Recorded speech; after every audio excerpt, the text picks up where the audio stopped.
Business owners have access to more information than ever before. They have financial statements, accounting reports, customer data, sales pipelines, operational reports, marketing results, employee information, and industry research. But having more information does not necessarily mean management has a clearer understanding of what is happening inside their business. Artificial intelligence may help change that, starting with something every business owner already relies on: management reporting. I'm Paul Duren. I'm the host of Modern Ideas for Business, and my guest today is Shawn Flynn. Shawn is an investment banker here in Silicon Valley who has previously joined us on Modern Ideas for Business, doing a webinar, which was people just really liked. And his perspective is particularly valuable because he sees businesses through the eyes of investors, lenders, potential buyers, and capital markets. Shawn, welcome back. Paul, I'm happy to be here. It's an honor. Thank you. Yeah, listeners may already know Shawn from his own long-running show, the Silicon Valley Podcast, where he's interviewed founders and executives from companies like Canva, Square, Juniper Network. And the same instinct for drawing out a good story is exactly what makes his perspective on business performance so useful today. For years, and I think about this, I was out there 40 years talking to people. You've been out there, and businesses use accounting software, spreadsheets, CRM reports, dashboards to monitor performance. Most do, not all, but most do. And these systems can produce an enormous amount of reports. But what these reports do not necessarily explain is what the numbers mean or what management should do next. What can today's AI platforms help business owners understand that traditional management reporting may not explain on its own? There's so much there. I mean, you had mentioned there's a lot of data and people are, overwhelmed and not really sure where to go with it. And plus all this data that people are most most used to, it's all passed in the rearview mirror. Yeah, What AI is great at doing is taking all that data and kind of guiding for what are things for the potential for the future. So it's fantastic what people can do with just having a conversation with AI. Here's all our financials. Here's our data. Here's the information on our company. What do things look like in the future? Not just me saying, oh, we're going to grow 5% every month or every year or whatever, but let's look at the past trends. How does that move things forward? Okay, is there other data out there that, when collected, shows changes in our sales site or changes here, changes there that we may not be aware of? There's so much out there right now that by putting in your information on your company, that you can get access to almost guides that these huge, upper middle market yeah. companies had, that as a lower middle or that mom and pop you just didn't in the past. And it's allowing you to compete, and it's allowing you to grow and have these conversations that in the past were never available to so many people. Yeah, I mean, it can show whether revenue is growing, which you can kind of see, or flat or declining, but more is you can also see margins and what the effect of a price change might be if you discount to get a big piece of business, or if you shifted your customer mix. I mean, where you source the deals, all that. I mean, so you're out there, you're talking to a lot of people doing transactions. Can you think of a specific deal or client where better reporting or the lack of it changed how a transaction played out? I mean, I can think of the lack of ones, but I think that's every transaction. Let's be honest. Half the time you'll get these financials, and you're like, "Who did it?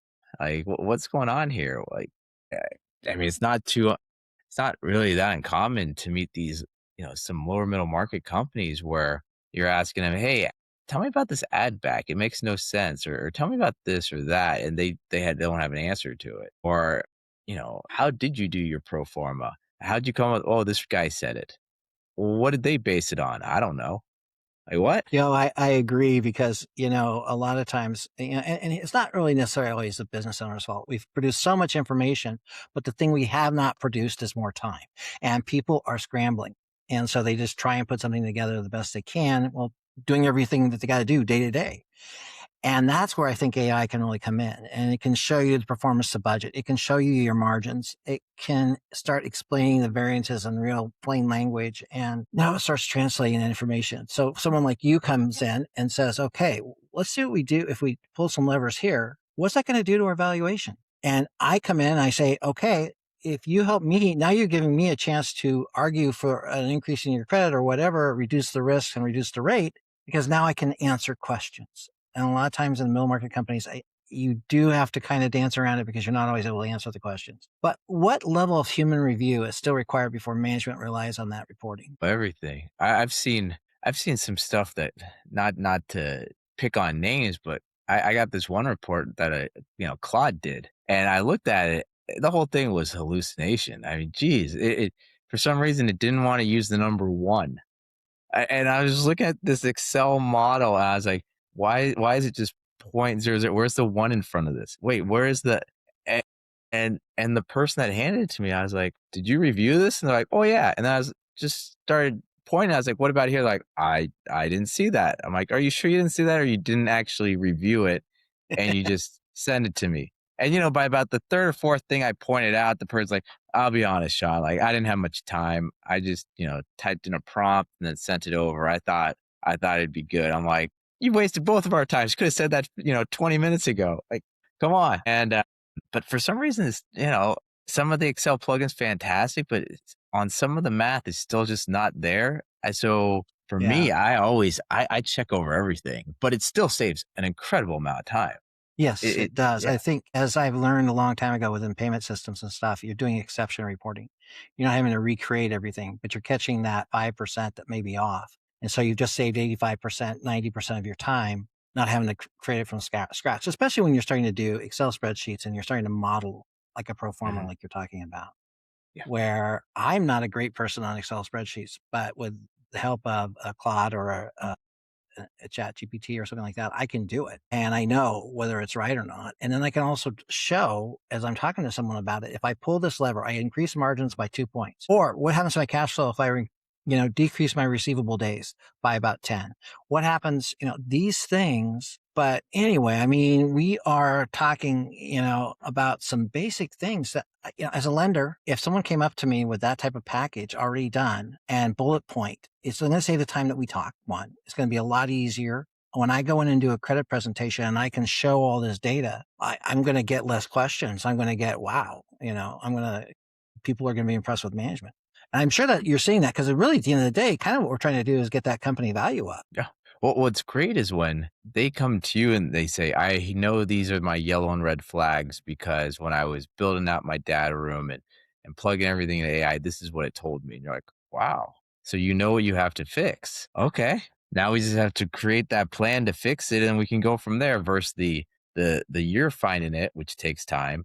Then you're explaining it, which takes time. Them believing you, which takes time and emotion because you're obviously wrong if you're not the business owner. And, Yeah. eventually you'll get to start fixing that. When people come up or come to you with knowledge of, I already know what kind of needs to be done, but I'm just looking for next steps as I fix this. That saves everyone so much. Yeah, I am just thinking, and that brings out to, in my mind an important point, which is I think businesses should start this practice earlier than later. Mhm. So by the time you do have a need for whatever it is to raise capital, get the loan increased or whatever it is, you've got it ready to go and you know the explanations. And you can say, this is my action plan. This is what I've improved. And now this is what I'm going to continue to. And by doing that, you're showing I've got every business has risk, but I'm mitigating some of my risk by this. And I'm now increasing my value. When we reduce risk, we increase multiples. And so anyway, and I think also there's another question that comes up with this because what we're talking about is you're going to put in the confidential information for a business, and I can see that because being a banker and dealing with some of that, I think the systems today are more secure. But what kind of steps do you think people should take before they put the financial statements, customer information, sales data into an AI platform? How do we get the One, benefits without creating risk? yeah, I mean, one, depend on the size of your business, who's your business. I mean, maybe you want your whole AI system to be on-prem, on your own server, everything, or, if you're a different size company, then it's okay, let's at least look at what the disclaimers are and do some research. Do they train their models on this data? Or if I get this business plan or that plan, do they, is it protected? Is it SOC 2 compliant? There's a lot of things you can type in just to go, okay, can I feel confident that if I put my data here, it will be secure? Or if I put clients' data here, it will be secure? Or if, later I'm opening myself up for lawsuits or issues later on. So that's one thing. But then also, I mean, the data itself, when sharing it with people, how are you sharing it with them? Is it just through an email or is it a secured virtual data room? And these secure virtual data rooms that are implementing AI, I've seen some pretty cool features with some of them where it's, these for the audience that hasn't heard of a virtual data room. Think of a data room as where you put all the materials for your company, more or less, and is maybe in 8 different folders. Maybe there's the folder for corporate documents, a folder for Yeah. financial documents and that. And this is the area where it's got all the information that later investors are going to come in and go through everything and go, okay, do I believe what I've read in the market materials? Am I comfortable moving forward in that? So taking that data room into one of these virtual data rooms that has implemented AI, I've seen stuff where it's okay, we will turn off certain pages or folders. And then we also will open up the AI feature so someone can ask the AI questions and it will pull the information only from the documents or folder that that particular person has access to. And it'll be watermarked and all the, you know, analytics on who's looking at what time, all that will be stored and kept. And it will have these features so they can't do any screen recording or, I mean, it just goes on and on. Now, all these different tools and features that these data rooms with AI are implementing. And it's not like before where it was tens of thousands of dollars. It's just getting cheaper and cheaper. So Yeah. that sharing of confidential information, it's, I mean, I data mean, rooms it, were big businesses for quite a while, and in yeah. loans and loan syndications and stuff. And now I gotta imagine it's gotten Oh god, yeah, it's crazy. It's crazy how much the price has gone down and the features and security and everything up, that quality is going up at the same time. yeah. I mean, clearly security's gotta be something that people are aware of, and they always have. And I mean, like you said, is it hosted on the are you hosting it on your own server? I mean, there's a lot of programs I use that are hosted on my own computer. It's not accessible by the internet, but there's other stuff where it could be, and then we have to have guardrails around that. And I say that because as being a banker, people will bug me if I don't. But and then that means also I'm seeing something else here where it says people should classify their information, be it public, internal, and take the proper precautions. What really a lot of AI comes down to, in my opinion, is coming down to a system, a workflow, thinking a little bit ahead of time. How are you going to get this pile of stuff? What am I going to do with it? Am I going to take it and break it into small piles or what? But I also know that once I do that, that's what we're talking about. I can take that information, then put it into the spreadsheet or whatever I'm going to use. And I go out to bid that big customer. I know because of my information, am I where I could discount and still add more to my bottom line? What's my break even point? What can I do if I do these volumes and cover my costs and all these type of things? So I can make more intelligent decisions. Yeah, I mean, it's just to me, it's a simple little practice. These are not. We've got the tools available now. This is not complicated. yeah.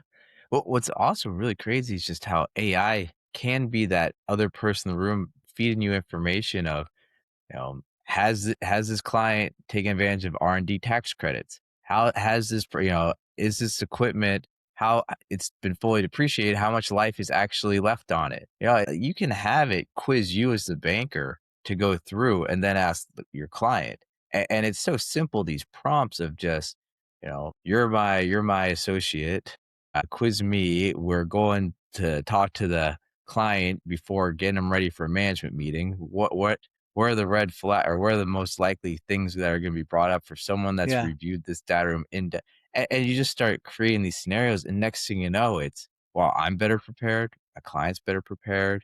yeah. We figured out where the most likely questions will be and any holes in this data room and, you know, none of this stuff was available 1 or 2 years ago. No. And I see it where if I'm getting, like you said, it's kind of like a role play type thing where you're the buyer. What would you ask me? Or you're the credit guy approver. What are you going to ask me? Those type of things. And it can do it now. And it's still evolving. I mean, as I see it and as I start and keep working on it, this stuff is evolving quickly and getting more powerful. And it can take some of the simple information and just give you so much back. And I go back to the thing I have not been able to invent more of is time. So how do I more efficiently use it? Because that's where I think AI comes in. It's not going to replace people and everything, but it's going to make you more your ability to scale up and know where to go, what advertising is working You go in and you look at all your ad sources, what generated what. Okay, this is what we probably want to change our mix to. Those type of things. And because you're an investment banker, I was a banker. It was just kind of like that kind of gets down to we're going to get a better deal. And being able to do you now can tell people how you're going to acquire customers, what your marketing is, cash flow forecasting. I mean, actually have a real cash flow forecast, which a lot of businesses struggle with, and it's something that's not taught. You're great at cutting the metal, your sheet metal shop, and you're great at doing sheet metal, but cash flow forecasting isn't something that necessarily taught you when you're apprenticing, and operational performance. And this is the stuff that can help, and it also helps teach the owner. I think it's a really other big benefit of what are some measurements that you should be looking at. Mm. Yeah. And the Just other letting them thing, know this is the stuff that the industry is looking at. Are you doing it or not? People have no idea if their margins are industry average, better, yeah, worse. They have no idea if their growth is in line with the market. They have none of these things. I mean, they're too busy running their business to get this data. AI's right there. yeah, and I think that's just for a business. I mean, and can also come up with a plan. And I do this for some things in it where we're doing step 1, 2, and 3. So this is our biggest problem right now. And an AI implementation overall is kind of looking where the bottlenecks to we can take on the most important. We solve a problem at a time.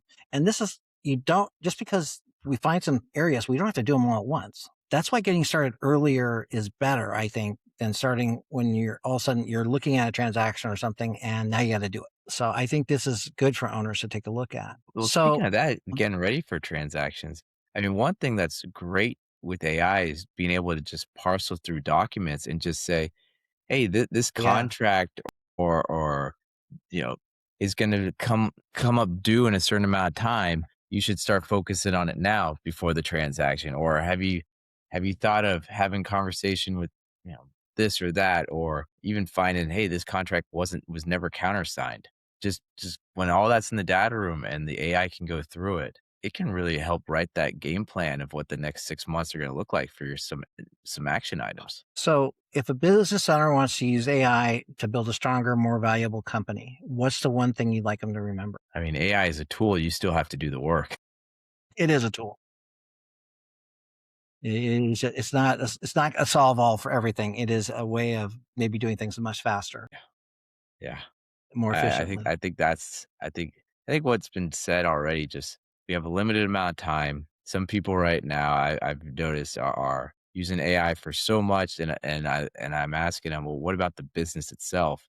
Because it seems like AI went from this thing that could help to now this shiny tool, and your PowerPoint presentations are looking incredible, but the actual content of the PowerPoints haven't changed. So Right. No, I mean, and this is what we're seeing. I mean, a lot of business owners have now learned you can generate content with it. You can refine the email.